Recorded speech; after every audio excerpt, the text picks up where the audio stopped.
In the next 12 springs, you will give me 10 sons, the black cowgirl declared, her boots firm on the giant rancher's porch as dust swirled between them like a challenge waiting for an answer. The townspeople had watched her ride in with cruel whispers and dismissive sneers, certain this educated woman with her surveyor's tools and business ledgers would be broken by frontier prejudice within a moon's turn. They saw only folly in her confident stride, death in her audacious dreams. But the gentle giant who owned 50,000 acres of struggling land saw something else entirely. Salvation, perhaps, or destruction. His ranch was failing, his loans crushing him, while she carried secrets that could either transform their dying community or bury them both under the weight of a society that wrote no stories for people like them. Would her hidden knowledge forge their futures from hostile soil, or would they crumble beneath unrealized dreams? The dust cloud appeared on the horizon just after noon, cutting through the Texas heat like a blade. Temperance Blackwood sat straight in her saddle, surveyor's tools gleaming in the leather satchel beside her. The town of Copper Ridge sprawled ahead, weathered buildings baking under the merciless sun. She dismounted at the general store with practiced grace. The wooden planks groaned under her boots as conversations died around her. Men stopped whittling. Women clutched their children closer. Every eye tracked her movement as she tied her horse to the post. The store owner, a thin man with tobacco-stained teeth, looked up from his ledger, his face twisted into something between surprise and disgust. "We don't serve your kind here." Temperance reached into her coat and produced 3 gold coins. She placed them on the counter with deliberate precision. The metal sang against the wood. "I need supplies for land surveying. Paper, ink, and dried goods for a week." The coins gleamed in the lamplight. The store owner's hand twitched toward them, then stopped. His eyes darted to the watching crowd. "Money don't change what you are. Money changes what you can afford to refuse." Across the street, Magnus Ironhold watched from the shadow of the bank's overhang. At 6 feet 8 inches, he towered over every other man in town, yet they spoke to him like a child. His massive hands held a crumpled letter from his creditors. The words blurred together as they always did when people watched him read. The woman at the store counter stood her ground. Magnus had seen men twice her size back down from less hostility. Something about her stillness reminded him of his father, who used to say that real strength never needed to shout. Banker Cornelius Ashford emerged from his office, drawn by the commotion. His expensive suit looked out of place in the frontier town, but his smile was pure snake oil. "What seems to be the trouble, Henderson?" The store owner gestured at Temperance. "This one thinks money makes her welcome." Cornelius studied Temperance with calculating eyes. "Interesting. Most drifters don't carry gold." "I'm not a drifter." "Then what brings you to our humble community?" Temperance lifted a leather portfolio from her satchel. Maps and diagrams peeked from its edges. "Land assessment, water rights, agricultural potential." The words hit the crowd like a physical blow. A woman in a faded dress whispered something to her neighbor. A cowhand spat into the dirt. Cornelius's smile widened. "Ambitious. Though I wonder if you understand the challenges facing someone of your circumstances in these parts." "I understand challenges better than most." Magnus shifted in the doorway. The woman's voice carried certainty that he rarely heard in his own. When he spoke, people waited impatiently for him to finish. When she spoke, they listened despite themselves. Doc Ezra Whitman pushed through the crowd, his medical bag in hand. He was the only man in town who spoke to Magnus like an equal, the only one who didn't finish his sentences for him. "Afternoon, miss. I'm the town doctor. These folks sometimes forget their manners in the heat." He nodded to Henderson, who grudgingly began gathering supplies. The gold coins disappeared into his cash box with practiced speed. Temperance turned her attention to the maps pinned to the store's wall. Her finger traced property lines with expert precision. She paused at the largest section, marked with the name Ironhold. 50,000 acres, prime river access, minimal cultivation. Henderson scowled as he wrapped her purchases. "Magnus Ironhold ain't the brightest torch in the shed." Probably don't even know what he's got. Perhaps he knows more than you assume. Magnus felt heat rise in his chest. People always talked about him like he wasn't there, like his slow speech meant a slow mind. The woman was still studying his property on the map. Cornelius stepped closer to the wall. The Ironhold spread has potential, certainly, though current management leaves much to be desired. Loans are coming due. Foreclosure seems inevitable. His words carried the weight of a threat. Magnus crushed the letter tighter in his fist. Temperance gathered her supplies. Nothing is inevitable except death and poor planning. She headed for the door, then paused. Her eyes met Magnus's across the street. For a moment the crowd faded away. She saw something in his face that others missed. Recognition, maybe, or hope. "Where will you be staying?" Doc Whitman asked. "I haven't decided yet." Magnus watched her mount her horse with fluid grace. She sat the saddle like she was born to it, surveyor's tools secure at her side. The crowd began to disperse, their entertainment over. Cornelius appeared beside Magnus, his voice low and oily. "Troublemakers like that don't last long out here. The frontier has ways of sorting things out." Magnus said nothing. He watched the woman ride toward the edge of town, toward his property line. Something was coming, something that would change everything. The question was whether Copper Ridge was ready for what she had planned. If you are enjoying this story of how one woman's bold proposal will change an entire frontier town forever, don't forget to comment where you are tuning in from to show how this story can connect us across any distances, backgrounds, and hearts. Because what will happen in the next 15 minutes in Copper Ridge will completely change everything Magnus thought he knew about his future. Temperance arrived at the Ironhold Ranch as the sun painted the sky orange. The main house sat like a lonely giant against the endless horizon, weathered wood telling stories of decades under the Texas sky. Smoke drifted from the chimney, carrying the scent of burning mesquite. Magnus emerged from the barn, hay clinging to his shirt. Up close, his size was even more impressive, but his movements held a gentleness that surprised her. He wiped his hands on a rag, studying her with curious eyes. "You're on my land." "I know, I came to see you." He gestured toward the house. "Coffee's on the stove." The interior revealed a man struggling with civilization. Papers scattered across the kitchen table like fallen leaves. Ledger books lay open, their pages filled with crossed-out numbers and frustrated marks. Bills stacked in precarious towers threatened to topple at the slightest breeze. Temperance accepted the coffee cup and surveyed the chaos. "How long since you balanced these books?" "Never could make sense of them." She picked up a bank statement. The numbers told a story of declining profits and mounting debt, interest rates that would choke a smaller operation, payment schedules designed to fail. "Cornelius Ashford holds your notes." Magnus nodded, his jaw tightening. "Says I owe more every month. Numbers keep changing." Temperance spread the papers across the table, organizing them with practiced efficiency. Within minutes, a pattern emerged. The kind of pattern that spoke of manipulation and predatory lending. "You're being robbed." "Figured as much. Don't know how to prove it." Outside, the wind picked up, rattling the windows. Temperance walked to the kitchen window and gazed across the vast expanse of Magnus's property. Rolling hills stretched to the horizon, dotted with cattle and crossed by a winding river that caught the last light of day. This land could feed half the state. "My father always said that." She turned back to him. "Why don't you make it happen?" Magnus sat heavily in a chair that creaked under his weight. "People think I'm simple. Maybe they're right. People think many things. Most of them are wrong." The statement hung in the air between them. Magnus studied her face, searching for mockery he'd learned to expect. He found none. "You really a surveyor?" "Among other things." Temperance pulled a rolled map from her satchel. She spread it across the cleared table, weighing down the corners with ledger books. The detailed drawing showed Magnus's property from angles he'd never considered.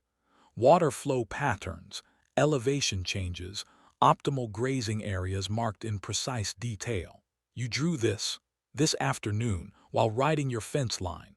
Magnus leaned forward, tracing the river's path with one massive finger. How'd you know about the spring up north? Most folks never find it. Water always tells you where it wants to go. You just have to listen. The map revealed possibilities Magnus had never imagined. Irrigation channels that could transform barren acres into fertile fields. Cattle rotations that would maximize grazing while preserving the land. A railroad spur that could connect directly to his property. This would take years to build. 12 years, with the right partners. Magnus looked up from the map. Partners? Temperance folded her hands and met his eyes directly. I have a proposition for you. The word carried weight in a frontier town. Propositions led to gunfights or marriages, rarely anything in between. Magnus waited. Your land needs management, my skills need application. Together we could build something lasting. What kind of partnership? Marriage, business arrangement, 12 springs, 10 sons. The words hit Magnus like a physical blow. He sat back in his chair, processing what he'd heard. 10 sons. Adopted sons. Boys who need homes, land that needs workers, future that needs builders. Magnus's mind raced, trying to keep up. You want to marry me for my land. I want to marry your land, you come with it. The brutal honesty should have offended him. Instead, it felt like relief. No pretense, no false romance, just practical necessity laid bare. Why me? You own 50,000 acres. You're not cruel. You listen before you speak. Most folks would say that makes me slow. Most folks confuse noise with intelligence. Magnus walked to the window, looking out at the land his father had died to claim. The same land Cornelius Ashford circled like a vulture, waiting for the final collapse. What's in it for you? A chance to build something that matters, to prove that different doesn't mean less. The honesty cut through years of loneliness like a knife through rope. Magnus had watched other men find wives, raise families, build legacies. He'd accepted that his size and slow speech made him unfit for such things. People won't like it. People don't like change. They'll adjust. Cornelius will fight us. Let him try. Magnus turned back to face her. In the next 12 springs, you will give me 10 sons. That's my offer. The proposition hung between them like a bridge over a canyon. On one side lay his current path toward bankruptcy and failure. On the other waited possibilities he'd never dared imagine. From town came the sound of horses approaching fast. Through the window, Magnus saw riders silhouetted against the darkening sky. Word of the afternoon's encounter had spread. Looks like we'll have company soon. Temperance gathered her maps with calm efficiency. Then you'd better decide quickly. Some opportunities don't wait for perfect timing. The horses grew closer. Magnus looked at the woman who'd arrived with surveyor's tools and impossible dreams. At his father's land stretching endlessly in all directions. At the chance to build something greater than survival. Yes. The riders stopped at the property line, unwilling to trespass but eager to deliver their message. Cornelius Ashford sat astride a black gelding, flanked by 3 ranch hands whose loyalty was measured in silver dollars. Magnus Ironhold, Cornelius called across the distance. We need to talk. Magnus stepped onto his porch, Temperance beside him. The sight of them together sent murmurs through the group. Talk from there. This concerns your recent guest. Some arrangements are better left unmade. Magnus felt Temperance's stillness beside him, the kind of calm that preceded storms. My business is my own. Your debts say otherwise. The threat carried clearly across the evening air. Cornelius wheeled his horse around and led his men back toward town, leaving dust and implications in their wake. Doc Whitman arrived 3 days later, alone and carrying his worn leather Bible. He found Magnus and Temperance on the porch, reviewing architectural sketches for water management systems. Heard you two might need a witness. Temperance looked up from her drawings. Word travels fast. Fast enough. Cornelius has been busy spreading concerns about your union. What kind of concerns? Doc Whitman dismounted, his expression carefully neutral. The kind that make people forget Christian charity. The ceremony took place in the front room of the ranch house. No flowers, no music, just 3 people and legal words that would bind 2 lives together in business. Doc Whitman spoke the traditional phrases, while Temperance and Magnus exchanged simple gold bands. Do you, Magnus Ironhold, take this woman as your lawful wife? I do. Do you, Temperance Blackwood, take this man as your lawful husband? I do. Outside, a crowd had gathered on the hill overlooking the ranch. They kept their distance but made their presence known. Hostile whispers carried on the wind like smoke from a distant fire. Doc Whitman closed his Bible. What God has joined together, let no man put asunder. The words felt like a shield against the watching eyes and wagging tongues. Magnus shook the doctor's hand while Temperance signed the marriage certificate with precise strokes. Thank you for coming. Doc Whitman pocketed the papers. I'll file these with the territorial office. Make everything legal and proper. After he left, Magnus and Temperance stood in the sudden quiet of their new arrangement. No romance, no honeymoon, just practical partnership sealed with ink and intention. I'll take the spare bedroom, Temperance said. That's fine. She moved her belongings from the hotel wagon she'd hired, revealing the true scope of her preparations. Survey equipment, engineering tools, agricultural texts, and accounting ledgers filled 3 large trunks. This wasn't a hasty decision but a calculated investment. The first test came within hours. Temperance walked the property line near the river, studying water flow patterns with an expert eye. The irrigation system she envisioned would require precise calculations and careful construction. She knelt by the riverbank, testing soil composition with her hands. Rich black earth that would yield abundant crops with proper water management. The waste of potential made her chest tighten with frustrated ambition. You know what you're doing. Magnus had approached quietly, his size making stealth impossible but his manner respectful of her concentration. Water management isn't complicated. People just make it harder than necessary.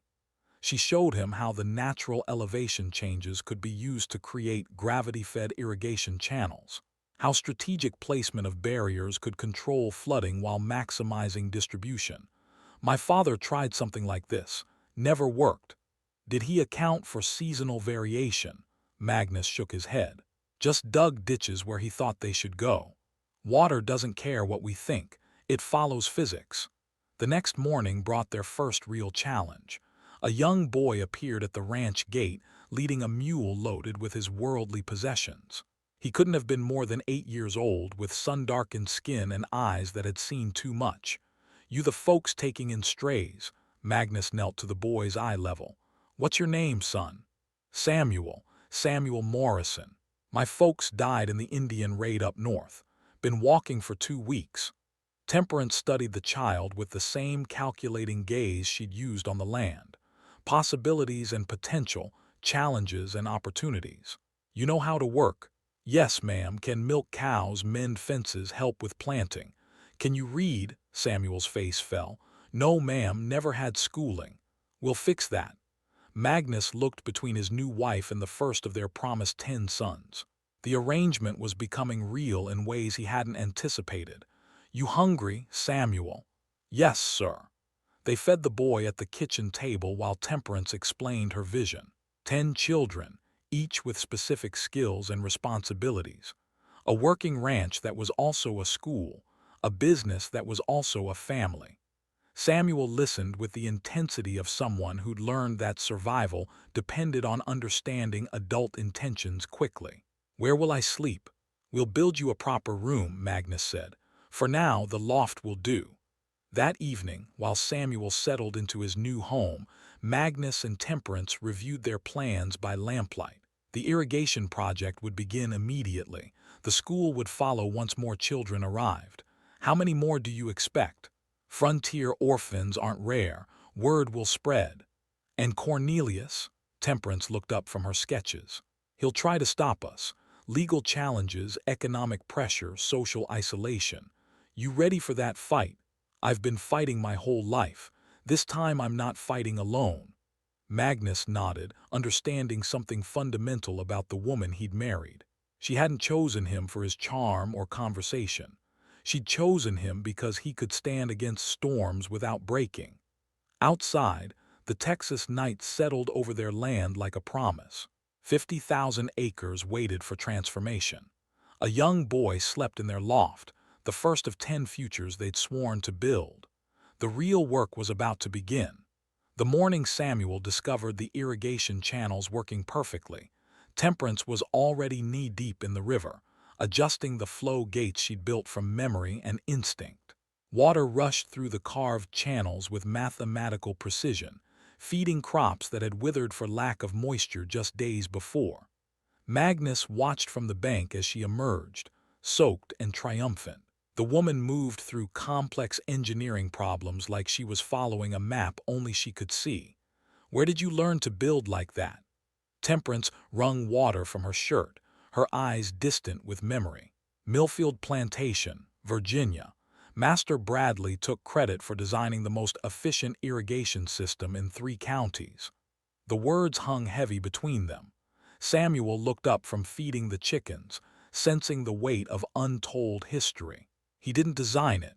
No, he didn't. The flashback hit her without warning, triggered by the familiar smell of rich earth and flowing water. Virginia, 1831. 16 years old and watching white overseers struggle with flooding that destroyed half the tobacco crop. She'd seen the solution immediately but knew better than to speak. Instead, she'd worked at night, moving stones, redirecting channels, creating drainage that followed the natural contours of the land. By morning, the water flowed exactly where it needed to go. Master Bradley had called it a miracle. The other plantation owners had called him a genius. Temperance had received an extra biscuit at supper and a warning not to wander the fields after dark. "I learned by watching," she told Magnus, pulling herself back to the present. "Masters never thought we were watching. They were wrong." The irrigation system transformed their immediate acreage within a week. Corn stalks that had been stunted and yellow now stood tall and green. Bean plants climbed their supports with renewed vigor. The vegetable garden exploded into abundance. Samuel absorbed the lessons like parched ground accepting rain. Temperance taught him to read using surveying manuals and agricultural texts, connecting letters to the land around them. Why does the water turn here? Because water always follows the path of least resistance. Like people, it takes the easiest route unless something forces it to change direction. The boy nodded, understanding more than just irrigation principles. Word of their success spread faster than they'd anticipated. Neighboring rancher Jake Morrison rode over to see the improvements, his curiosity overcoming his prejudice. "Heard you got water flowing uphill." Magnus gestured toward the channels. "Not uphill, just where it needs to go."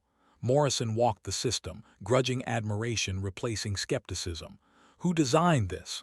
"My wife." The words still felt strange in Magnus's mouth, but they carried undeniable truth. Morrison studied Temperance as she adjusted a gate mechanism with practiced efficiency. "You got more tricks like this." "Depends what problems you're trying to solve." Within days, 3 more ranchers arrived seeking consultation. Temperance listened to their challenges with the same methodical attention she gave everything else. Drought damage, soil depletion, inefficient grazing patterns. Your north pasture needs rotation. Your cattle are eating the same grass down to nothing. Tried rotation. Cattle won't cooperate. Cattle go where the water is. Move the water, move the cattle. Her solutions were elegant in their simplicity, revolutionary in their effectiveness. Each success built her reputation and increased the demand for her expertise. Samuel thrived under the structured attention neither Magnus nor Temperance had experienced as children.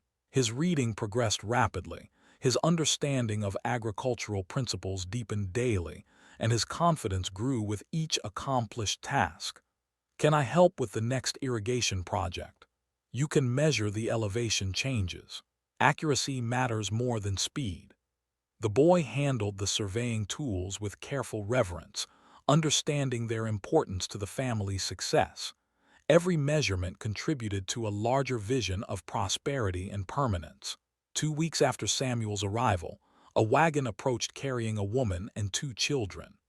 Sarah Chen held the reins while her mixed-race twins, Peter and Mary, peered nervously from behind her. "Heard you might have work for willing hands." Temperance studied the family with her calculating gaze. The woman showed signs of recent hardship but maintained dignity despite her circumstances. The children, perhaps 10 years old, watched everything with intelligent eyes. "What happened to your husband?" "Died building the railroad. Company said mixed marriages void their death benefits." Magnus felt familiar anger at casual cruelty. "You need a place to stay, need a chance to earn one." Temperance saw opportunity where others might see burden. "Children can read. Some. I taught them what I could. They can learn the rest." "You know anything about large-scale cooking?" "Fed railroad crews for 2 years. Then we have a deal." The twins adapted quickly to ranch life, their mixed heritage making them natural bridges between different worlds. Peter showed aptitude for mechanical systems, while Mary demonstrated remarkable skill with numbers. Samuel welcomed the companionship of children closer to his own age. The three formed an immediate bond forged by shared understanding of loss and the precious nature of second chances. Temperance established formal lessons each morning before chores. Reading, writing, arithmetic, and practical skills that would serve them regardless of their future paths. The kitchen table became a classroom where education mixed with agricultural planning. "If we plant 20 acres of corn at current prices, what's our potential profit?" Mary worked the calculations while Peter sketched irrigation layouts. Samuel read crop rotation schedules aloud, his literacy improving daily. Magnus watched his house transform into something he'd never imagined. The quiet loneliness that had defined his existence gave way to purposeful activity and growing prosperity. "You happy with how this is working?" Temperance looked up from lesson plans she was preparing. "It's working better than I projected." "And us?" She considered the question with typical directness. "We make good partners." The assessment felt more valuable than romantic declarations. Partnership implied equality, respect, and shared purpose, things Magnus had never dared hope for. Outside, three children worked together to extend the irrigation system under Temperance's expert guidance. Their laughter carried on the evening breeze, mixing with the sound of flowing water and growing dreams. The memory surfaced while Temperance taught Mary to calculate compound interest. Williamsburg, 1835. Master Bradley's wife entertaining Charleston ladies with tea and pride over her husband's business acumen. "Thomas has such a head for numbers," Mrs. Bradley had gushed. "The plantation accounts balance perfectly every month." Temperance had served silently, invisible as furniture, while the ladies marveled at records she'd maintained for 3 years. Every entry, every calculation, every projection that had increased the plantation's profits by 40%. The invisible hand that had built fortunes for men who couldn't add columns of figures without help. "Mrs. Ironhold, Mary's finished the corn calculations." Samuel's voice pulled her back to the present. Her kitchen table classroom, where three children learned skills that would belong to them forever. "Show me your work." Mary's calculations were flawless, her handwriting precise. The girl possessed a mathematical mind that would have been wasted in traditional schooling, assuming she'd been allowed schooling at all. "Now apply the same principles to cattle breeding. If we start with 20 head and maintain a 15% annual increase, what's our herd size in 5 years?" While Mary worked, Temperance turned to Peter's mechanical drawings. The boy had designed an improved gate system for their irrigation channels, complete with detailed measurements and stress calculations. "Where did you learn engineering principles?" "Watched the railroad crews. They never paid attention to mixed kids hanging around their camps." Another invisible child absorbing knowledge that adults assumed was beyond their reach. Temperance recognized the pattern from her own past. Magnus appeared in the doorway, his massive frame filling the space.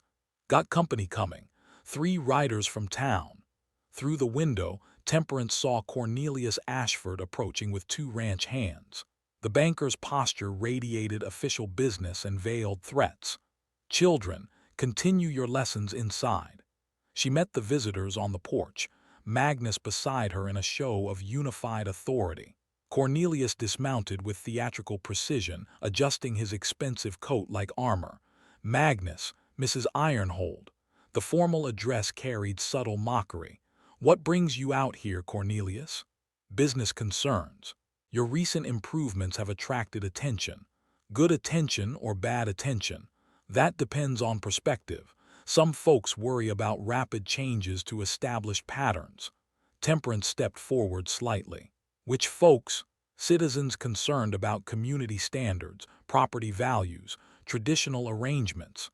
The coded language wasn't subtle. Magnus felt anger building in his chest, but Temperance's calm presence steadied him. Our arrangements are legal and profitable. Legal, certainly, but profit isn't everything. Some changes carry hidden costs. One of the ranch hands, a lean man with nervous eyes, spoke up. Heard you're running some kind of school here. Teaching children to read isn't a crime.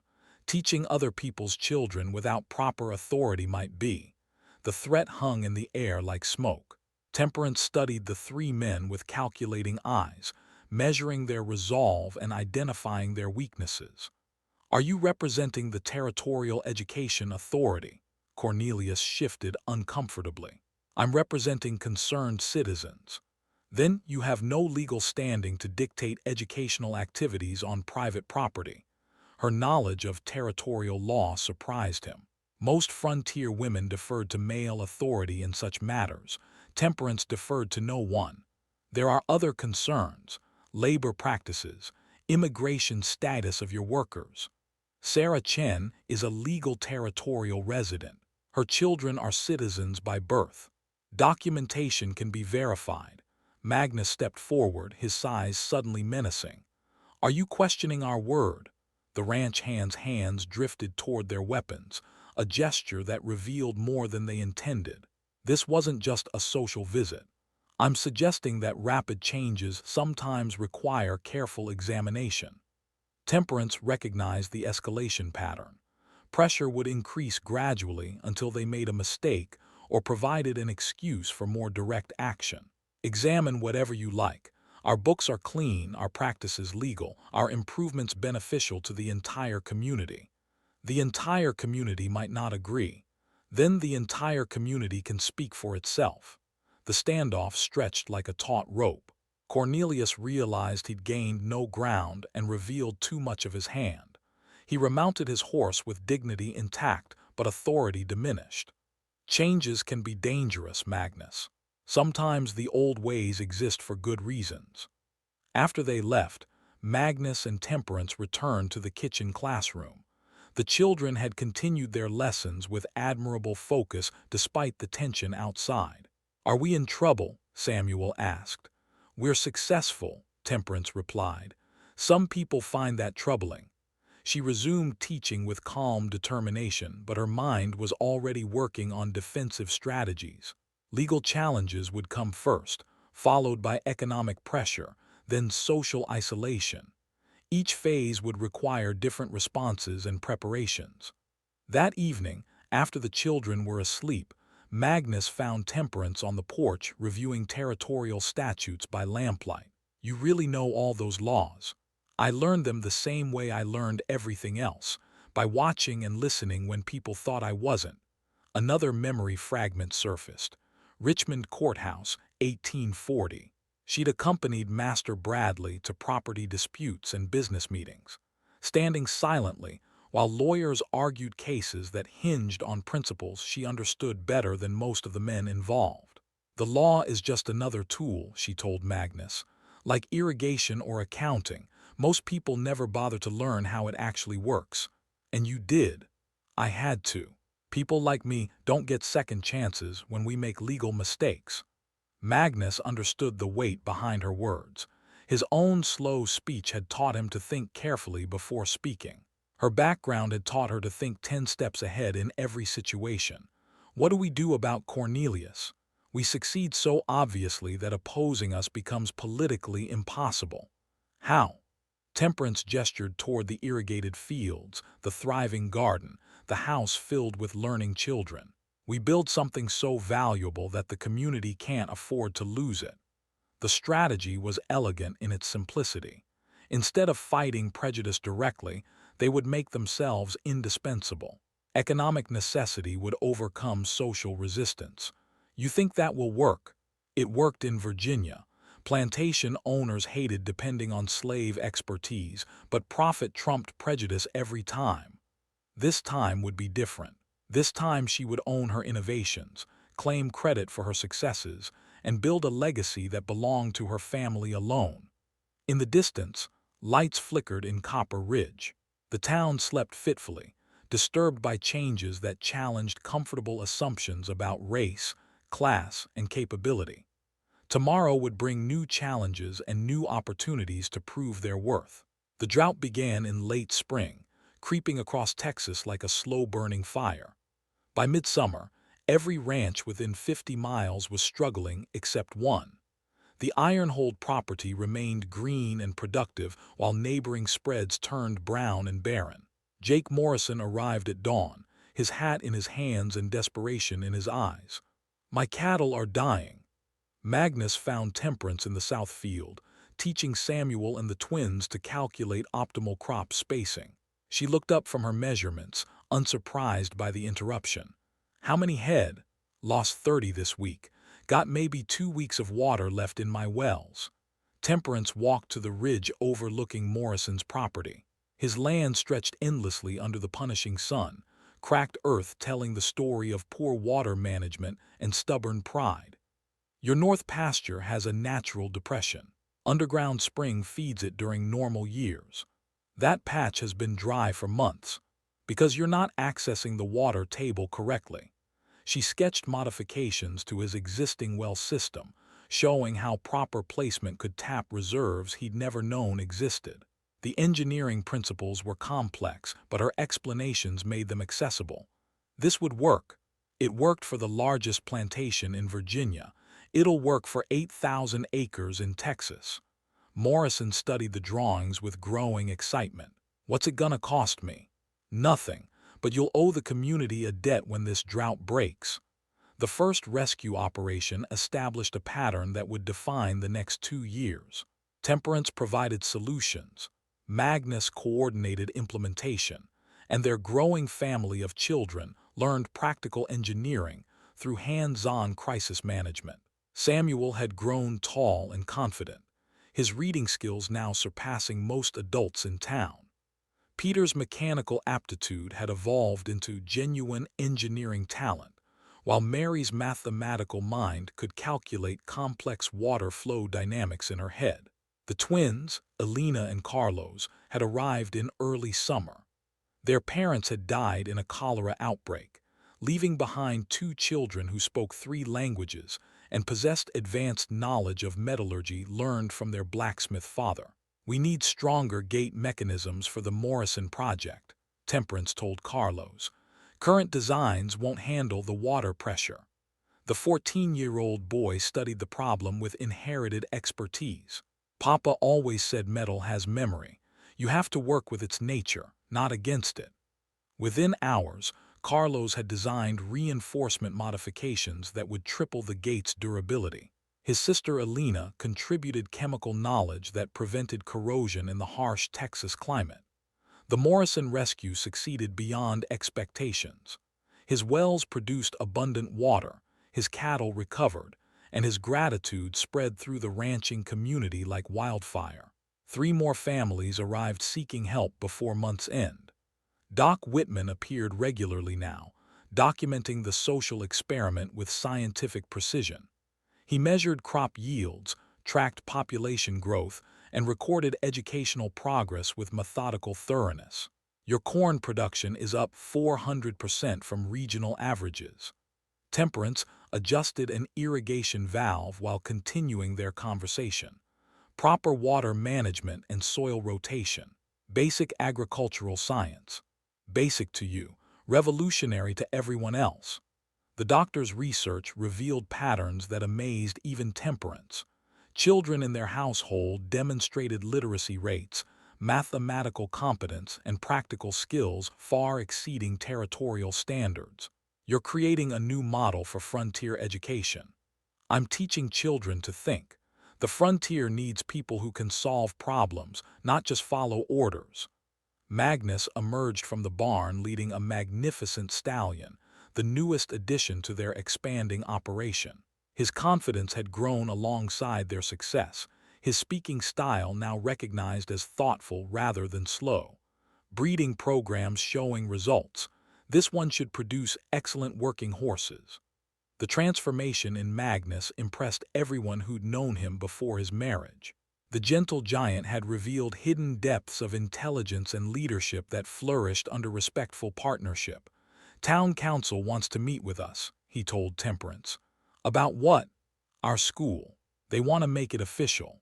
The request represented a complete reversal from earlier hostility. Economic necessity had overcome social prejudice exactly as Temperance had predicted.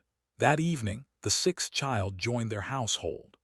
Running Bear, a 12-year-old Comanche boy whose family had been killed in a cavalry raid, arrived with nothing but the clothes on his back and knowledge of natural systems that complemented Temperance's engineering expertise.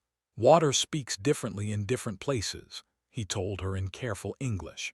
This land has old agreements with the sky. His understanding of weather patterns and seasonal cycles proved invaluable for long-term agricultural planning. The boy possessed intuitive knowledge that couldn't be learned from books or observation alone. The seventh child, 16-year-old Martha, came with advanced medical training learned from her deceased physician father. Her skills perfectly complemented Doc Whitman's practice and provided essential health care for their growing community. I can set bones, treat infections, and deliver babies, she announced during her first meal. Papa said knowledge dies with you unless you pass it on. By autumn, the Ironhold Ranch had become the unofficial center of regional agriculture. Families traveled from neighboring counties seeking consultation on everything from crop rotation to livestock breeding. Temperance's reputation spread far beyond Texas. Agricultural societies in Kansas and California requested detailed reports on her innovations. Railroad companies sought her expertise for route planning through difficult terrain. The economic transformation was undeniable. Copper Ridge evolved from struggling frontier outpost to prosperous regional hub. Property values increased dramatically, new businesses opened weekly, and the population doubled within 2 years. Magnus discovered his natural talent for community mediation. His thoughtful approach to complex disputes earned respect from people who'd once dismissed him as simple-minded. People listen to you now, Temperance observed. They always listened. They just didn't like what they heard. Their business partnership had evolved into genuine affection based on mutual respect and shared accomplishments. Romance had grown from practical foundation rather than passionate impulse. Are you happy with how we turned out? Magnus considered the question while watching their 7 children work together on the evening irrigation adjustments. Samuel teaching Carlos to read technical manuals. Elena and Mary collaborating on chemical analysis. Peter and Running Bear designing improved tool handles. Martha organizing the medical supply inventory. Better than I ever imagined possible. Temperance smiled, a rare expression of complete satisfaction. The best is yet to come. In town, Cornelius Ashford watched the success with growing desperation. His banking monopoly was crumbling, his political influence waning, his carefully constructed power base shifting toward the very people he'd tried to destroy. Something had to be done before they became completely untouchable. The telegram arrived on a Tuesday morning, delivered by a nervous rider who refused the usual hospitality. Temperance read the official territorial seal with growing satisfaction, while Magnus looked over her shoulder. Austin wants a full report on agricultural innovations for the Territorial Development Commission. That's good news. It's better than good. It's recognition. The territorial government had noticed what local prejudice had tried to ignore. The Ironhold Ranch represented a successful model for frontier development that could be replicated across Texas and beyond. Samuel, now 15 and tall as a young tree, helped Temperance prepare the comprehensive documentation. His handwriting had become elegant, his organizational skills matching her exacting standards. Should we include the education statistics? Include everything. They need to see the complete picture. The statistics were remarkable by any measure. 7 children, ages 8 to 17, all functionally literate and skilled in practical applications that would serve them throughout their lives. Peter had designed mechanical improvements adopted by 3 neighboring ranches. Mary's accounting methods had been requested by the Copper Ridge Bank after Cornelius's suspicious bookkeeping came under scrutiny. Alina's metallurgical knowledge had revolutionized tool manufacturing for the entire county. Carlos could build or repair anything mechanical with materials most people would consider scrap. Running Bear's weather predictions had saved crops across the region during an unexpected hail season. Martha had delivered 8 babies and treated countless injuries with skill that rivaled formally trained physicians. Her medical knowledge, combined with Doc Whitman's experience, had dramatically reduced mortality rates in the surrounding community. The 8th child, 14-year-old Thomas, had arrived in spring with advanced carpentry skills learned from his late father. His ability to design and construct complex buildings had enabled rapid expansion of their operations. Magnus had emerged as the unofficial leader of the Regional Ranching Association. His thoughtful approach to dispute resolution and genuine concern for community welfare had earned respect that transcended his initial reputation as a simple giant. People ask my opinion now instead of making excuses to avoid me. Temperance looked up from the territorial report she was compiling. Your opinions were always valuable. People just needed time to recognize quality. The transformation extended far beyond their immediate household. Copper Ridge had evolved into a prosperous regional center that attracted settlers, businesses, and opportunities from across Texas.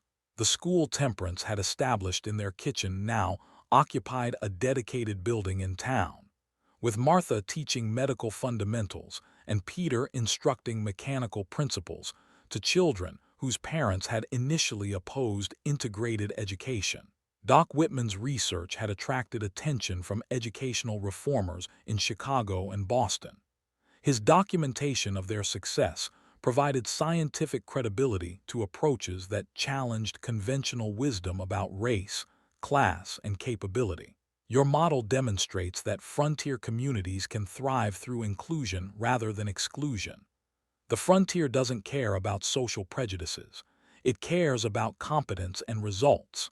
The doctor's published papers had reached university libraries and government offices throughout the expanding nation. Requests for consultation arrived weekly from territories struggling with similar challenges. Magnus coordinated the Regional Water Management Consortium that had grown from Temperance's initial irrigation innovations. 12 ranches now collaborated on conservation projects that ensured sustainable agriculture even during drought cycles. Next year, we're implementing the reservoir system across the entire valley. The engineering project would require coordination between multiple property owners, complex legal agreements, and substantial financial investment. Magnus had become the natural choice to manage such collaborative efforts. You've grown into leadership naturally. Had a good teacher.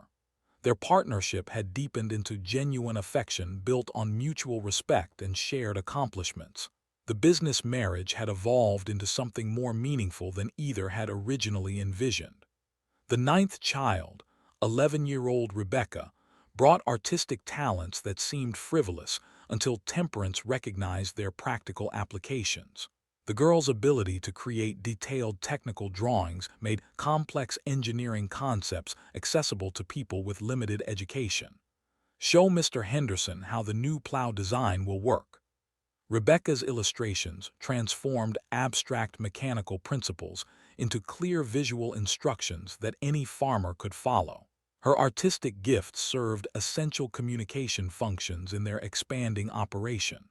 The Territorial Commission's visit had been scheduled for late autumn, when crops were harvested and results were undeniable. Three officials would spend a week documenting their methods and evaluating the replication potential. This could change everything, Magnus said, reviewing the preparation checklist. It's already changing everything. Official recognition just makes it permanent. Temperance understood the broader implications better than anyone. Success at the territorial level would open opportunities throughout the expanding frontier. Their model could influence settlement patterns, educational policy, and social integration for generations. But success also intensified existing opposition. Cornelius Ashford's influence had diminished considerably, but his desperation had grown proportionally. Desperate people made dangerous decisions when they felt cornered. He's been meeting with territorial politicians in Austin.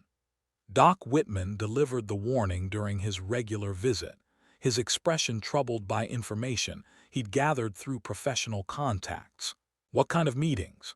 The kind that involve campaign contributions and discussions about community standards.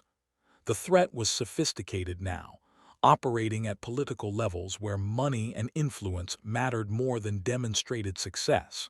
Cornelius was fighting their territorial recognition through channels they couldn't directly combat. Can he actually stop the Commission's endorsement? He can try. Politics isn't always about merit. Temperance absorbed the information with characteristic calm, but her mind was already working on defensive strategies. They'd succeeded at local and regional levels through competence and results. The territorial battle would require different tactics. We need allies in Austin, people with influence who understand what we've accomplished. I might know someone who can help. Doc Whitman's research had connected him with progressive politicians who supported frontier development based on merit rather than traditional social hierarchies. The territorial governor himself had expressed interest in innovative approaches to westward expansion. That evening, while their children completed evening studies, Temperance and Magnus reviewed their options. 7 years of careful building had created something remarkable, but political threats could destroy progress faster than droughts or economic downturns. Are you worried? Magnus considered the question seriously. I'm concerned, but we've survived worse challenges. This is different. This time we have too much to lose. The weight of responsibility was heavier now. 7 children depended on their success. An entire community had built prosperity around their innovations. Failure would affect far more people than just themselves.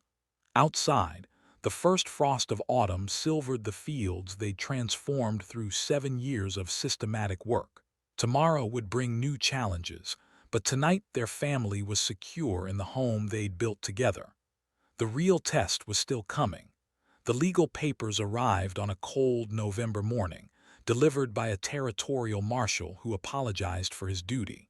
Temperance read the official complaint while Magnus gathered their children around the kitchen table. Property tax reassessment, educational authority violations, unlicensed medical practice, immigration status investigations. Each charge was technically baseless, but would require expensive legal defense and extensive documentation. Cornelius had learned that destroying enemies through litigation was often more effective than direct confrontation. Can they really do this? Samuel asked, his voice tight with worry. They can try, Temperance replied, her calm masking the calculations racing through her mind. The timing was deliberate. The Territorial Commission's visit was scheduled for the following week. These legal challenges would create chaos during the crucial evaluation period. Doc Whitman arrived within hours, having heard the news through his network of professional contacts. His expression combined anger with determination. This is harassment, pure and simple. It's strategy, Temperance corrected.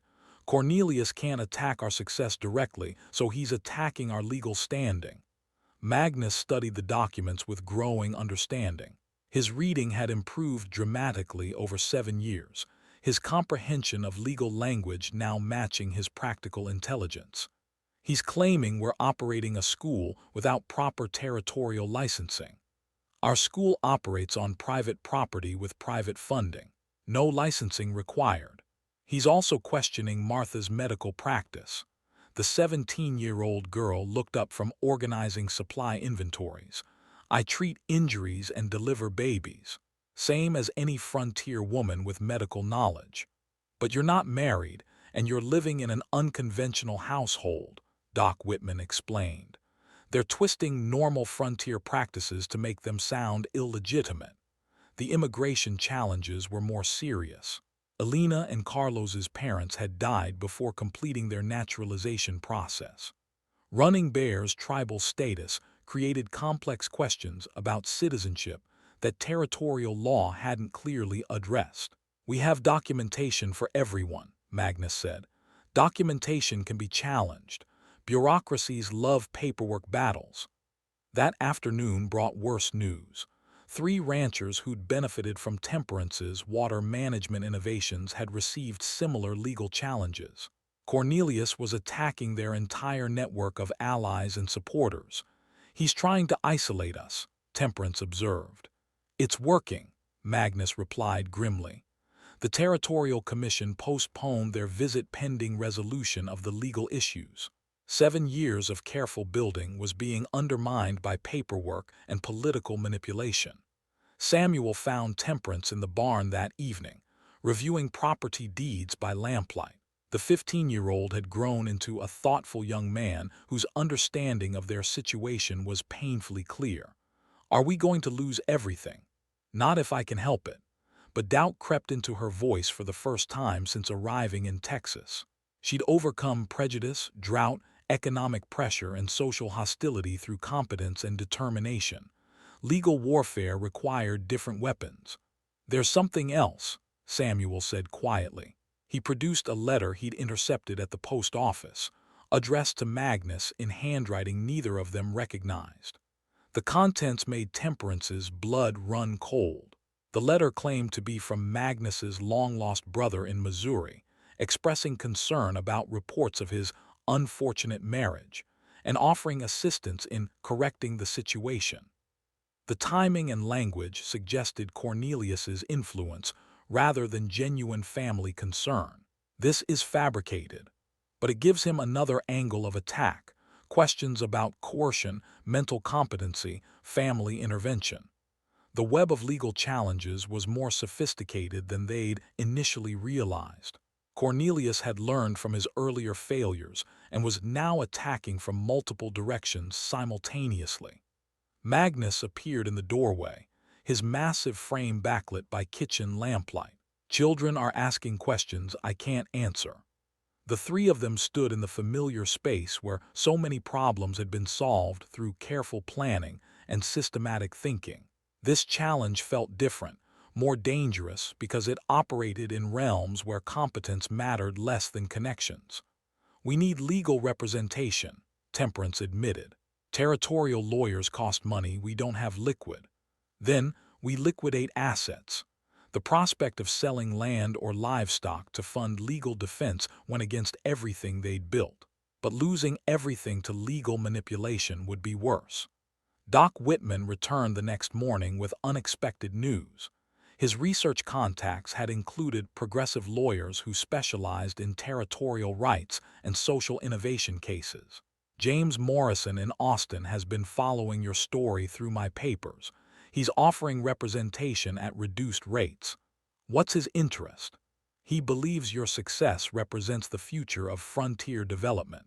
Legal precedents established in your case could affect territorial policy for decades. The lawyer's motivation was partly altruistic and partly strategic. Winning their case would establish his reputation while advancing social causes he supported. When can he get here? He's already on his way. Morrison arrived 2 days later, a thin man with sharp eyes and an impressive collection of law books. He spent hours reviewing their documentation and interviewing each family member about their circumstances and contributions. Your record-keeping is exceptional. That's going to be crucial. Temperance's systematic approach to documentation provided evidence that most frontier families couldn't match. Every financial transaction, every educational achievement, Every community contribution had been carefully recorded. The immigration challenges are more complex, Morrison continued, but territorial law is evolving rapidly. Recent precedents favor practical integration over bureaucratic purity. Magnus found himself thrust into an unfamiliar role as family spokesman. The legal proceedings would require his testimony about their marriage, their business arrangements, and their community contributions. "I'm not good with formal speaking." "You're better than you think," Temperance assured him. "Just tell the truth the same way you tell it to me." The hearing was scheduled for the week before Christmas. 7 years of building would be evaluated by territorial officials who'd never seen their achievements firsthand. "What happens if we lose?" Mary asked during their evening lesson time. "We start over somewhere else," Temperance replied. But the prospect of leaving everything they'd built felt like death by legal procedure. Their children would lose educational opportunities that didn't exist elsewhere. The community would lose innovations that had transformed regional prosperity. "We're not going to lose," Magnus said firmly. His confidence surprised everyone, including himself. The gentle giant had discovered reserves of determination that matched his physical strength. Outside, winter wind rattled the windows of the house that had sheltered so many dreams and possibilities. 7 children, 2 adults, and an entire community waited to learn whether justice would triumph over politics. The final battle was about to begin. The 10th child arrived 3 days before the hearing, carried in the arms of a woman whose shame was etched in every line of her face. Hope was barely 2 years old, with golden skin and dark curls that spoke of mixed heritage in a territory that punished such combinations. "She's mine," the woman whispered, setting the child down in their kitchen. "But I can't keep her anymore." Temperance recognized the features immediately. The child's nose, the set of her eyes, the stubborn tilt of her chin. "You're Cornelius's wife." Margaret Ashford nodded, tears streaming down her cheeks. "He doesn't know. He can't ever know." The implications hit Magnus like a physical blow. Their enemy's own secret stood barefoot on their kitchen floor, reaching tiny hands toward the warmth of their stove. "Why bring her here?" "Because you take children others won't. Because she deserves better than what I can give her." Hope clung to Temperance's skirt with the instinctive trust of a child who'd known little kindness. The 9 other children gathered around, recognizing another soul in need of the sanctuary they'd all found. "She's beautiful," Martha whispered, kneeling to the little girl's level. Samuel fetched milk and bread, while Mary cleared space at the table. The automatic inclusion that had become their family's defining characteristic extended naturally to include their 10th child. Margaret Ashford backed toward the door, her duty completed and her heart breaking. "He can't know she exists. Promise me." "We promise," Temperance said, understanding the terrible weight of the secret. After Margaret left, they sat around the kitchen table planning how to integrate Hope into their household, while navigating the legal challenges that threatened everything they'd built. "The timing isn't coincidental," Temperance observed. "Margaret knows about the hearing." Magnus bounced the little girl on his knee, his gentle giant nature perfectly suited to calming frightened children. "Think she'll testify against us. She'll do whatever Cornelius tells her to do. She has no choice." The arrival of Cornelius's own daughter during their legal crisis felt like providence or cosmic irony. Their family was now complete exactly as Temperance had proposed 7 years earlier, but the man trying to destroy them was unwittingly contributing to their fulfillment. Doc Whitman arrived that evening to find Hope playing with wooden blocks while Rebecca drew pictures of the family's newest member. The irony wasn't lost on anyone. "Does he know?" "If he did, she wouldn't be here," Temperance replied. The secret created both opportunity and danger. Hope's presence proved their commitment to helping all children regardless of background, but revealing her parentage would destroy the Ashford marriage and potentially escalate Cornelius's desperation. Lawyer Morrison spent hours preparing Magnus for his testimony, helping him organize thoughts that came naturally but needed formal structure for legal proceedings. Tell them about your partnership with temperance. Emphasize mutual respect and shared decision-making. That's the truth anyway. Truth isn't always sufficient in territorial courts. Presentation matters as much as facts. The children prepared their own testimonies, each one ready to describe their education, their contributions, and their gratitude for opportunities they'd received. Samuel's transformation from orphaned refugee to confident young man would be particularly compelling. Remember, Morrison coached, you're not just defending your family. You're establishing precedents for territorial policy regarding frontier development and social integration. The night before the hearing, Temperance found Magnus on the porch despite the December cold. He was studying the stars with the same methodical attention he brought to everything important. Worried, concerned, there's a difference. She joined him on the bench they'd built during their second year together, when hope was still fragile and their future uncertain. Whatever happens tomorrow, we've accomplished something remarkable. Magnus nodded, his breath visible in the frigid air. 10 children, just like you promised. Hope slept peacefully in the bedroom she shared with Rebecca and Mary, unaware that her existence represented both the completion of one dream and the potential destruction of another. Do you regret any of it? Temperance asked. Not one day, not one decision. Their business marriage had evolved into something neither had expected but both cherished. Partnership built on respect had grown into love based on shared accomplishments and mutual understanding. If we lose tomorrow, then we start over, together. The word carried weight that their original contract hadn't included. Together meant more than business partnership or convenient arrangement. It meant commitment that transcended legal recognition or social approval. Inside, 9 children slept in beds they'd earned through hard work and careful planning. Their education, their skills, their confidence would survive regardless of tomorrow's verdict. Knowledge, once gained, couldn't be legislated away. The Territorial Commission will reschedule after the hearing, Magnus observed. If we win, when we win. His confidence had grown alongside their success, transforming from the hesitant giant she'd first met into a leader whose opinion carried weight throughout the region.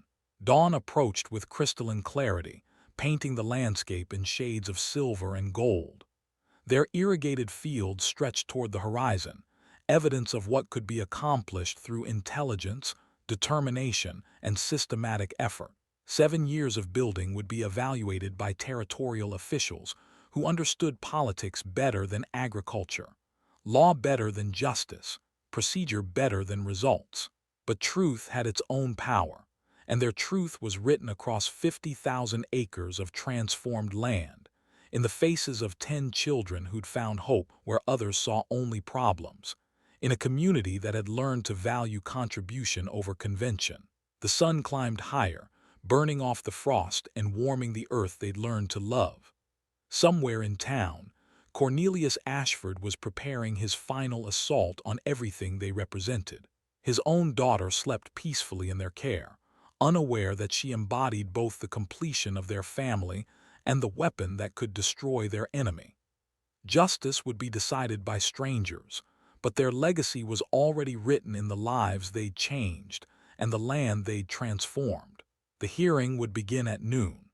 The territorial courthouse buzzed with anticipation as families from across the region gathered to witness proceedings that would determine the future of frontier development policy. Temperance entered with Magnus and their children, their documentation organized in leather portfolios that represented 7 years of meticulous record-keeping. Judge Harrison presided from behind a massive oak desk, flanked by territorial officials whose expressions revealed nothing about their predetermined opinions. Cornelius Ashford sat with his legal team, expensive suits and confident smiles masking the desperation that had driven him to this moment. Lawyer Morrison opened with a presentation that transformed their story from local curiosity to territorial success model. Maps showing agricultural improvements, statistics demonstrating educational achievements, financial records proving economic prosperity. The Ironhold Ranch represents everything territorial policy should encourage: innovation, inclusion, and results that benefit entire communities. Cornelius's attorney responded with procedural challenges and bureaucratic technicalities, educational licensing requirements, medical practice regulations, immigration documentation, standards that rural families routinely ignored until politically convenient. Laws exist for reasons. Exceptions create dangerous precedents. The first witness called was Doc Whitman, whose scientific documentation provided objective credibility to subjective achievements. His research had been peer-reviewed by educational reformers in Chicago and agricultural specialists in California.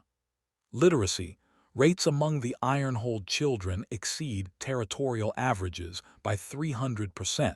Their practical skills surpass most adult capabilities in comparable communities. Cross-examination focused on his objectivity, his relationship with the family, his potential bias toward progressive social policies. But numbers didn't lie, and his documentation was unassailable. Samuel testified next, his transformation from orphaned refugee to confident young man visible to everyone in the courtroom. His articulate responses and obvious education contradicted assumptions about what children like him could accomplish. Mrs. Ironhold taught me that intelligence isn't determined by background or circumstances. She proved it by treating all of us like we had unlimited potential. Other children followed, each one demonstrating skills and knowledge that challenged conventional expectations. Peter's mechanical innovations, Mary's mathematical capabilities, Alina's metallurgical expertise, Carlos's engineering solutions. Running Bear spoke about weather patterns and natural systems in 3 languages, his testimony revealing depth of knowledge that complemented rather than competed with formal education. Martha described medical procedures she'd performed under Doc Whitman's supervision, saving lives that would have been lost without her skills. The prosecution's case crumbled as witness after witness demonstrated competence that couldn't be explained by traditional educational models. These children weren't victims of unconventional circumstances, but beneficiaries of innovative approaches to frontier development.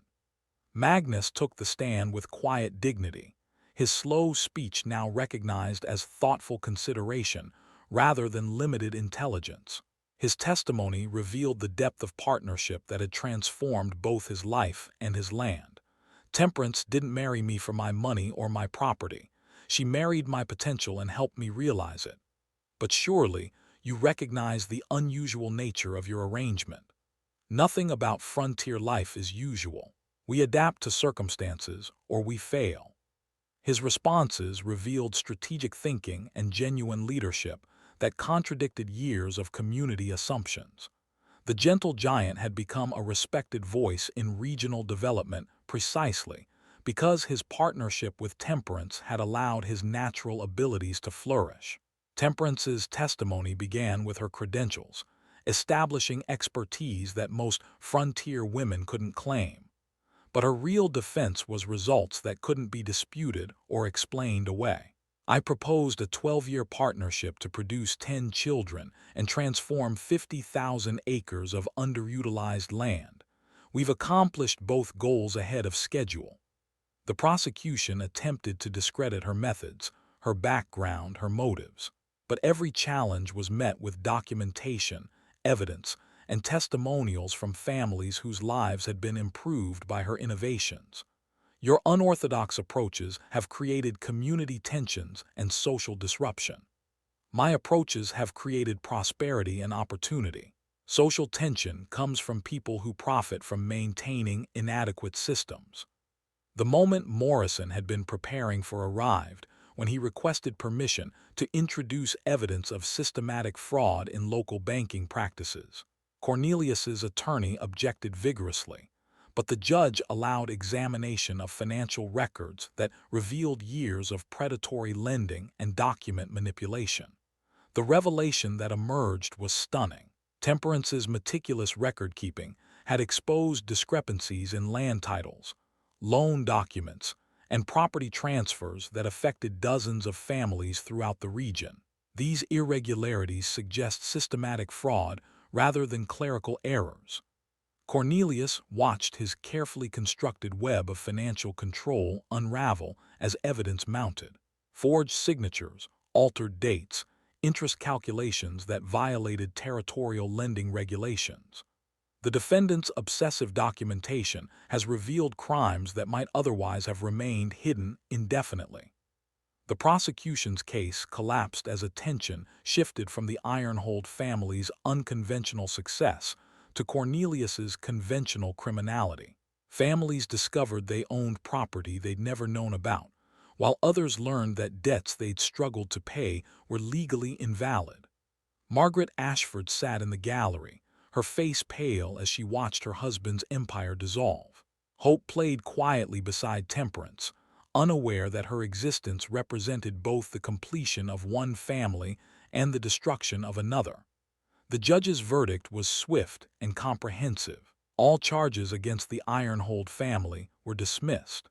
Cornelius faced investigation for banking fraud that could result in criminal prosecution and civil restitution. The evidence presented demonstrates that the defendants have contributed significantly to territorial development, while the plaintiff has engaged in systematic criminal activity that undermines frontier prosperity. More importantly, the hearing established legal precedents that would influence territorial policy for decades. Frontier communities would be judged by results rather than conventional social arrangements. Outside the courthouse, families celebrated victories they'd never expected. Property titles were corrected, fraudulent debts canceled, and economic opportunities expanded through legal recognition of innovative approaches to community development. Doc Whitman shook Magnus's massive hand while calculating the historical significance of what they'd accomplished. "You've changed the rules for everyone who comes after." Temperance gathered their children, all 10 of them, for the journey home to land that was finally secure from legal challenges and political manipulation. The Territorial Commission rescheduled their visit for spring, when they would evaluate a model that had been legally validated and officially endorsed. Justice had prevailed, but more importantly, truth had established precedents that would benefit countless frontier families facing similar challenges. Their 12-year partnership was entering its final phases, but their real legacy was just beginning. The spring of their 11th year brought transformations that exceeded even Temperance's ambitious projections. The Territorial Commission arrived to find a thriving community that had become a model for frontier development throughout Texas and beyond.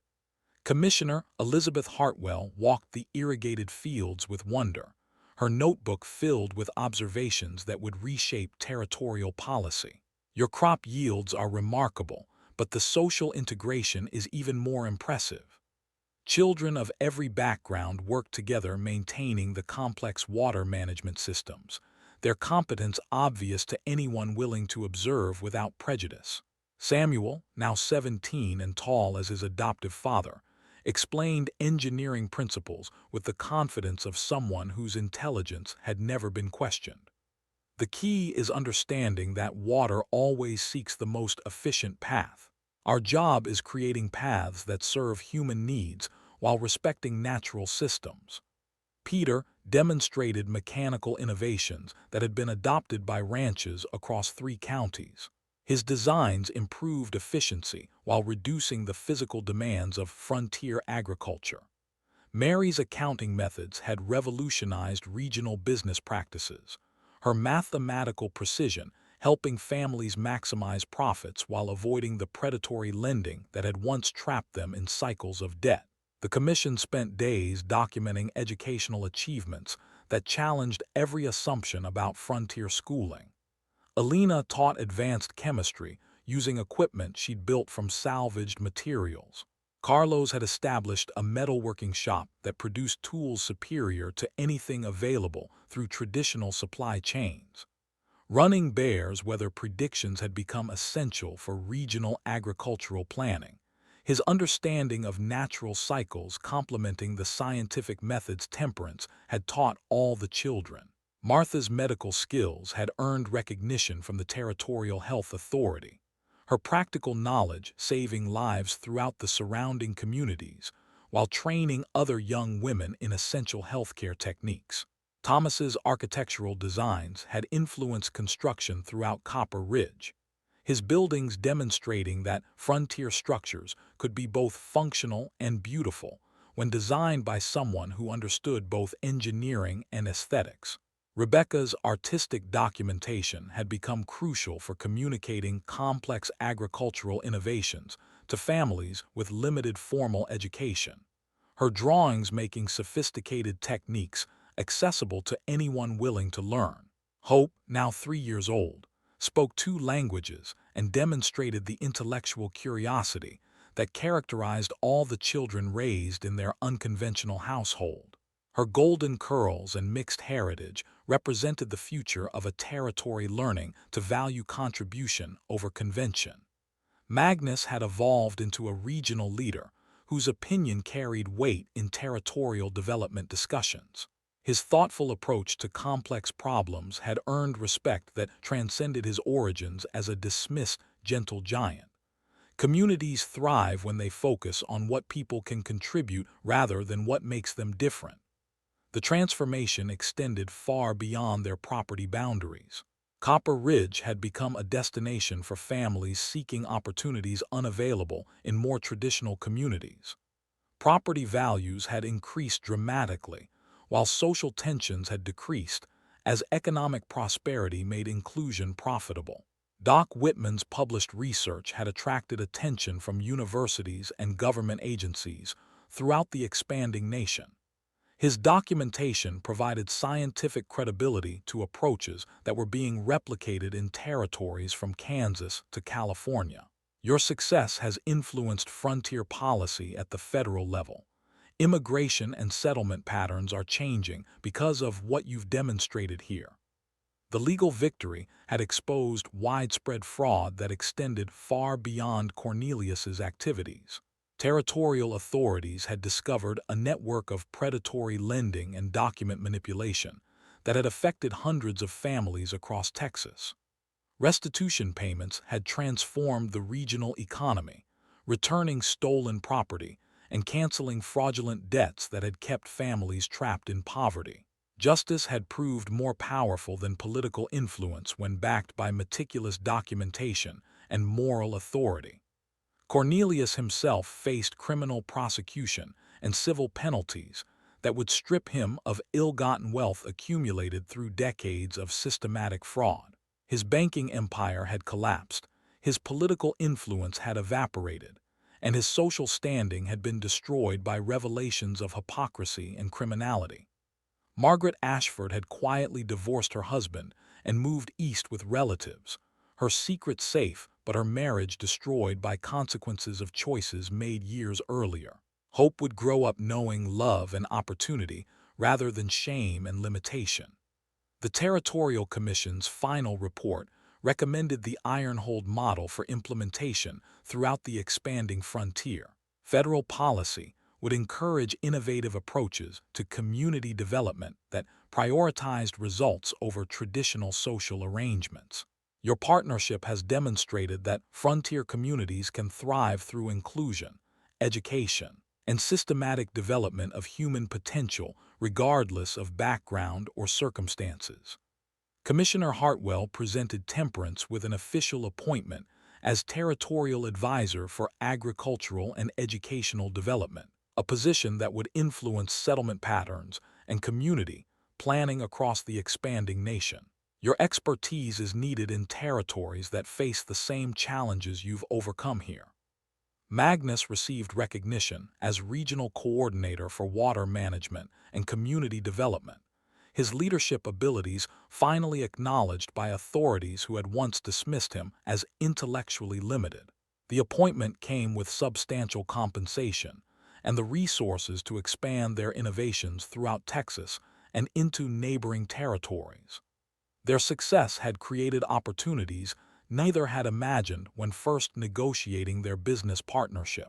Are you interested in traveling to advise other communities? Temperance considered the offer while watching their children work together on the evening maintenance routines that kept their complex operation functioning smoothly.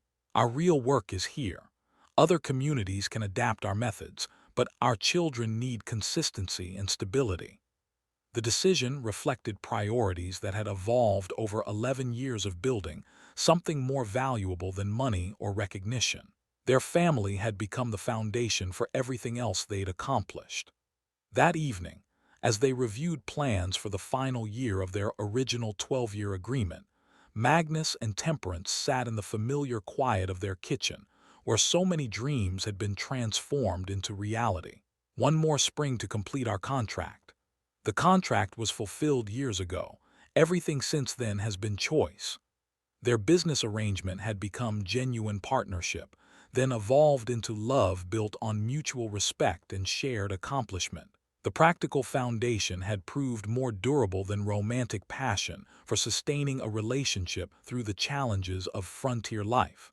So what happens next year? Temperance smiled, an expression that had become more frequent as their success had grown more secure. Next year we choose what comes after success. The 12th spring arrived with wildflowers carpeting the hills and children's laughter echoing across land that had been transformed from struggling ranch to thriving community. Temperance stood on the porch she'd first approached with surveyor's tools and impossible dreams, watching 10 young people who had exceeded every expectation she dared hold. Samuel, now 18 and accepted to the territorial college, supervised the morning irrigation adjustments with the quiet authority of someone born to leadership. His transformation from orphaned refugee to confident young man represented everything their experiment had sought to prove. Peter and Mary worked together on mechanical calculations for the regional reservoir project that would benefit 12 counties. Their collaboration demonstrated how different talents combined to solve complex problems that neither could address alone. Alina had established a metallurgy workshop that supplied tools throughout Texas, her innovations improving agricultural efficiency while providing employment for other young people seeking alternatives to traditional frontier limitations. Carlos designed buildings that were being constructed from Louisiana to California, his architectural principles adapting their successful model to different climates and communities. His work would influence frontier development for generations.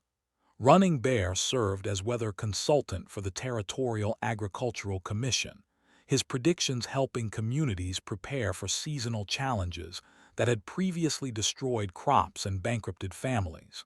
Martha had married Doc Whitman and established a medical training program that was producing skilled healthcare workers for communities throughout the expanding frontier. Her knowledge would multiply through students who carried her techniques to places they could never personally reach. Thomas managed the expanded carpentry operation that employed 15 people and had contracts for construction projects throughout the region. His success proved that frontier communities could develop sophisticated industries when they invested in human potential. Rebecca's artistic documentation had become essential for communicating agricultural innovations to communities with diverse educational backgrounds. Her drawings made complex techniques accessible to families who might otherwise struggle to implement systematic improvements. Hope, now 4 years old, spoke 3 languages and demonstrated the intellectual curiosity that characterized children raised in environments where learning was valued above conformity. She would never know the limitations that had defined previous generations. Magnus had grown into his role as regional leader, his thoughtful approach to problem-solving earning respect that transcended his humble origins. The gentle giant had discovered abilities that flourished when surrounded by people who valued substance over style. The 12th spring celebration drew families from across Texas and neighboring territories, all coming to witness the completion of an experiment that had transformed frontier development policy throughout the expanding nation. Governor Richards delivered the keynote address, acknowledging achievements that had influenced federal immigration and settlement policies. The Ironhold model proves that American communities thrive through inclusion, education, and systematic development of human potential regardless of background. The economic impact was undeniable. Property values had increased 500%, unemployment had virtually disappeared, and the region had become a destination for families seeking opportunities unavailable in more traditional communities. Educational outcomes exceeded every territorial standard, with literacy rates approaching 100% and practical skills that prepared young people for leadership roles in expanding frontier communities. Agricultural productivity had transformed the region from struggling outpost to prosperous hub that supplied crops throughout the Southwest. Water management innovations had made farming sustainable even during drought cycles that devastated less prepared communities. The social integration that had once seemed impossible was now natural and permanent. Children who had grown up together, working toward common goals, saw diversity as strength rather than division. Doc Whitman's research had been published by universities throughout the nation, providing scientific documentation for approaches that challenged conventional assumptions about race, education, and community development. That evening, as celebration continued in the town that had grown around their success, Temperance and Magnus sat in the quiet of their kitchen, where 12 years of dreams had been transformed into reality. Our contract is officially complete. 10 children, 12 springs, transformed land, every promise kept. Magnus looked across the table at the woman who had arrived with surveyor's tools and changed everything about his understanding of what was possible. So what happens now? Temperance reached across the space between them and took his massive hand in hers, the gesture representing a choice rather than an obligation. Now, we choose to continue what we started as partners but finish as family. The business arrangement had evolved into genuine love built on mutual respect, shared accomplishment, and deep understanding of each other's strengths and character. Will you marry me again? This time for love instead of land. Magnus smiled, the expression transforming his features the same way their partnership had transformed his life. I thought you'd never ask. Their second wedding took place in the garden Rebecca had designed and the children had planted, with all 10 of their young people standing as witnesses to vows that celebrated choice rather than necessity. Doc Whitman performed the ceremony using words they had written themselves, promises that acknowledged the journey they'd traveled together, and the future they intended to build as true partners in every sense. The celebration continued late into the night, with music and dancing and stories about the 12 years that had transformed a struggling ranch into a beacon of frontier possibility. As the last guests departed, and their children settled into homes they'd earned through hard work and education, Temperance and Magnus stood together looking across land that bore witness to the power of systematic vision and unwavering determination. Any regrets about that first proposal? Just one. What's that? I should have asked for 20 children. Magnus laughed, the sound carrying across fields that would forever represent proof that different didn't mean less. That inclusion created strength, and that the frontier's greatest promise lay in its capacity to transform dreams into reality through intelligence, determination, and the courage to build something better than what had come before. The stars wheeled overhead, illuminating land where 10 children slept safely in beds they'd earned, where 2 partners had discovered that the best marriages were built on foundations of respect and shared purpose, and where the future stretched endlessly toward horizons that no longer seemed impossible to reach. And that is all to the story for now. Please let me know where you are tuning in from. Perhaps we will create a story there. Consider liking this video and subscribing to our channel, and if you enjoy our content, click this video on your screen. I promise you it's worth watching. See you tomorrow.